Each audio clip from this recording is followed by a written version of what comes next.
Welcome back everyone to week number 4 of the Master Duel Challenger Cup action. I again had contact with every single winner of this week, and as you can already see on the screen, there were quite a few Challenger Cups. So let's not waste any more time, let's go through all of the winners list. But one more thing before we get into the action, please make sure to subscribe to the channel and like the video. That would really help the channel grow, so I would appreciate it very much. But enough of that, let's get into it. Here we have the first winner. It was the Cup from Ambush on Tuesday. 64 players and Leo Apre, a name that already should sound familiar to you, won it because that's not the first Challenger Cup he's winning. He won one in week number 2, I think, already. And as you can see, he's somebody that is really sticking to Despia. He's been playing this all along the way. This is like his main deck. He played this in Swiss, and his list does not look too crazy. He's playing Nibiru's, which is not super popular, but it's a really good decision when you see so much Swordsoul running around. But besides that, nothing too exciting.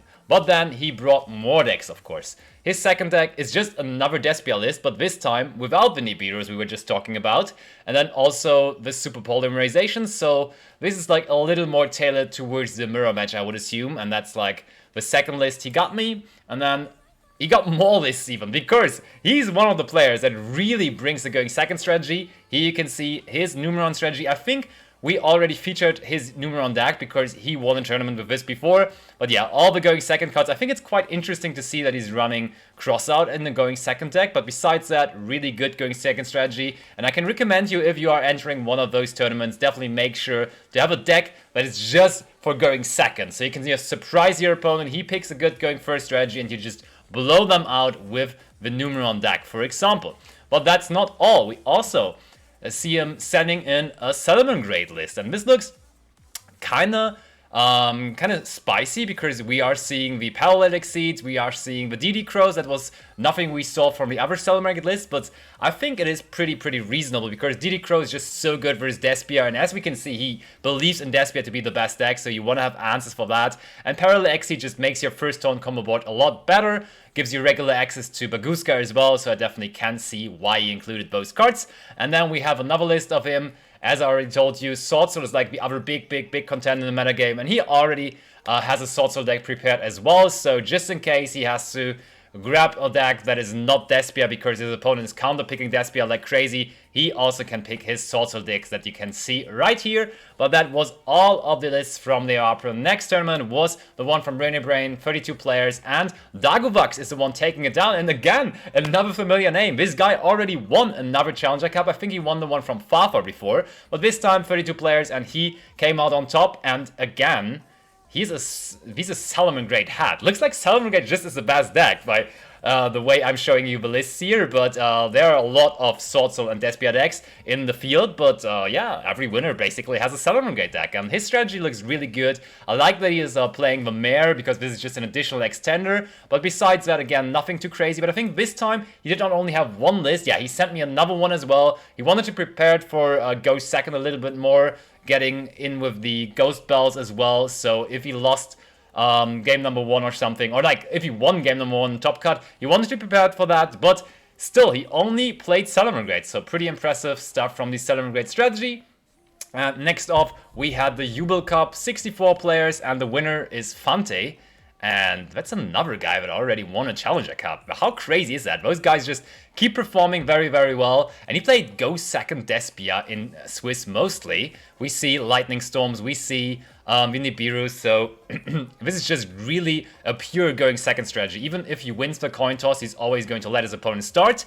And that's not the only deck he brought. He's also playing Swordsoul. That's just like his main deck. We saw him playing that a lot, and it's definitely very successful. It looks like a pretty standard list. The Cosmics, I think we talked about that before, is something to already counter the runic strategies, but it's also quite good versus Despia, just baiting out the Branded Red in general. And then in general, this deck is really good in Master Duel, I can tell you that. And now, it's the next tournament, but still the same name. Fante did not just win Challenger Cups back-to-back weeks, he also just won them back-to-back. Like, he won the one from Jubel on the one day, and the day after he just won the one from Riley 1-for-1 as well. And this time he again just played his Despia going second list all the way in Swiss. And anything crazy besides that, let me see. That's his Swordsoul list, we just saw that.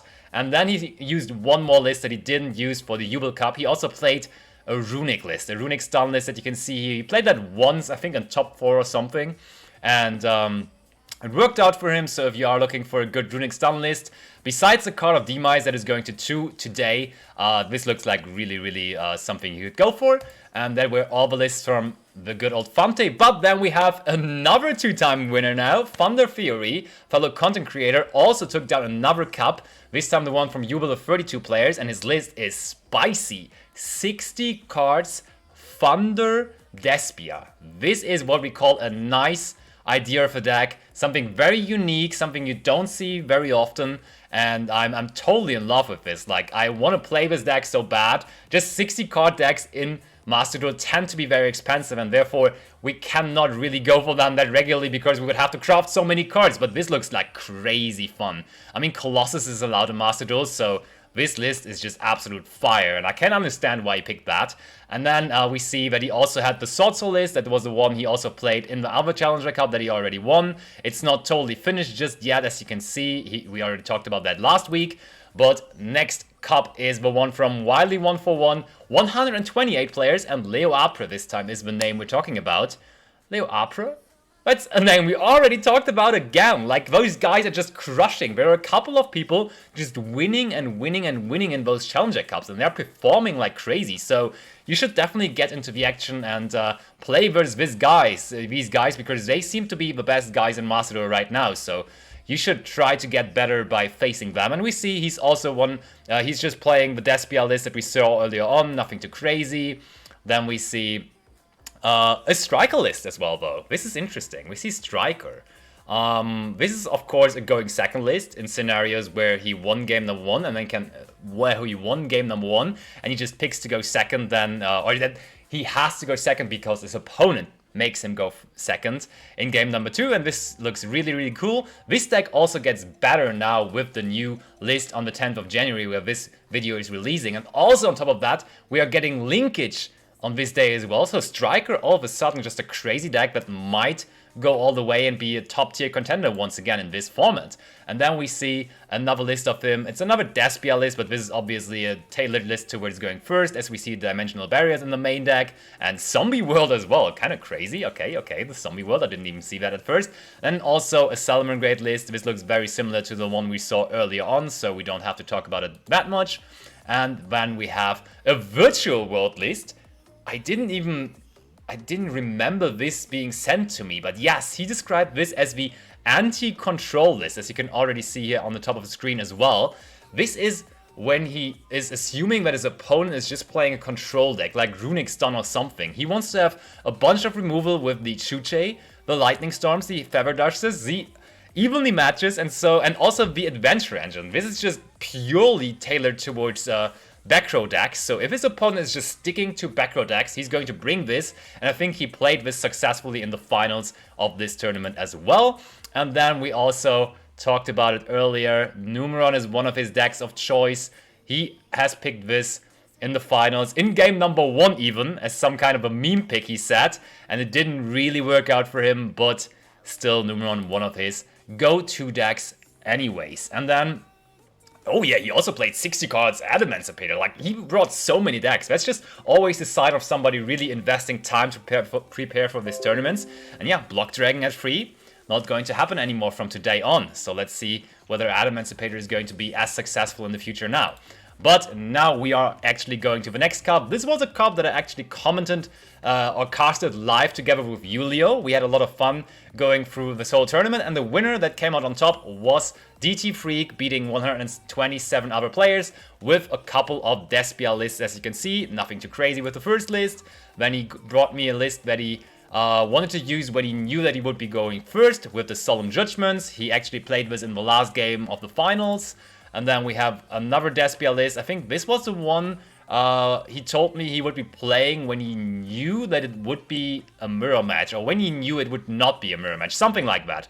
Something along the lines of that. And then we have Despia going second versus combo decks, but without Super Poly. Look, it's nice that he named the decks with the purpose they have. Like, this is versus combo going second, so he has a go-to list for that. And then we also have a go second Despia list tailored towards back row with the, of course, Cosmic Cyclone, just a one-off, but whatever, and then the Evenly Matches and something like that. Looks really good, looks really solid, so you should definitely be prepared for different matchups with your deck lists, and you have to have all of your deck lists prepared before the tournament, and that's what DT Freak did, and that was his list. Next cup was the one from Flooow. On the weekend, the really big cups started to happen. 512 players, so Yuma, the winner of this, walked away with a Nintendo Switch, and one of the decks he brought was Runic Stun. We saw that early on as well, so in the first 3 weeks this was not super popular, but it looks like this deck is getting a little bit more traction now. Let's see how well it is converting and performing in the next couple of weeks, but yeah, just Floodgates, just Amano Iwato, and all the draw cards together with the Runic cards. And I mean, all the Runic cards are basically draw cards as well, because you have Fountain and that just gives you always draw free, so nothing too crazy. And the other deck he played is quite crazy, actually. He's playing Going Second Try Lyrilisk. So in game 1 and in every Going First scenario, he just played his Runic deck, and then Going Second, whenever he had to do that, he just played this insanely crazy Lyrilisk deck, because there's Swallow's Nest in there. That's not a card you normally see in this deck. And also, where Arvo and Forbidden Chalices. This looks like a really, really weird list to me at first, but it seems pretty cheap, so maybe that was just a cheap option you throw in on top. And I mean, it's something unique, so if you want to go for a Tri-Brigade Lyrist deck that is good going second, maybe have a look at this list, and that was everything I got from him. Next one was the tournament from Fafa, 128 players. I Magical took it down, and he played Runic Branded. He didn't just play Runic Stun or he played regular Despia. He decided to go Runic Branded, a combination of both decks, and this is really uncommon. We didn't see that a lot, but it was very successful for him. He picked that in every game 1 in the Swiss rounds and also in all the game 1s in Top Cut, and it worked out like a charm for him, absolutely. Then he had a Despia deck for the mirror match, so whenever he knew he would be facing the mirror, he would definitely just go to this deck and he would have a really, really, really solid pick in that. And then we have another list. Salamangreat, I told you, all the big tournaments are getting won by players that are having a Salamangreat deck. I mean, it's a cheap deck, so you can understand. But yeah, super standard. No, none of the Salamangreat traps, though. But it is a going second list, so it definitely makes sense. He just wants to fit in as many hand traps, a couple of board breakers like Droplet, but nothing besides that, really. And then we have another Salamangreat list by him as well, but this is obviously a going first list with D-Barriers and even Trap Trick to bring out the D-Barriers, so absolute pressure being put on when you are going first versus either Despia and Sword Soul. And when you are recognizing that your opponent is just picking his Sword Soul or his Despia deck going second, this is a pretty solid pick going first. And then we have another Salamangreat list from him. Going second with Nibiru, so if you are playing versus Sword Soul, this is a good pick going first as well. Or if you're playing versus Sword Soul going second, this is a really good pick too. And then there's Sword Soul, as I just said, from him as well. Kind of a weird ratio here with one Solemn Judgment, but just a bunch of good going first cards in general. The anti-spells, the rivalries, I like it a lot. And then we have a going second Sword Soul list as well, featuring the Nibirus, so he really likes Nibirus, and I think Nibirus are really undervalued right now in Master Duel, because they are really strong versus Sword Soul, and not a whole lot of people are playing around it, let's be honest, so it definitely is shining in a lot of matches currently, and I've been watching a lot of those Challenger Cup matches. But those were all the lists from the Fafa Cup, and now the last cup of the week was the one from Vince, 256 players, quite a big one once more, and it was taken down by Rin, and funnily enough, he was the first player that used Floanda Reese at all in those Challenger Cups from the ones winning the whole thing. We didn't have a single winning Floanda Reese list just yet, and I mean, it's hard for them because they do not have the barrier statue anymore. But still, he managed to take it down. He is playing quite a few going second cards, like evenly matched.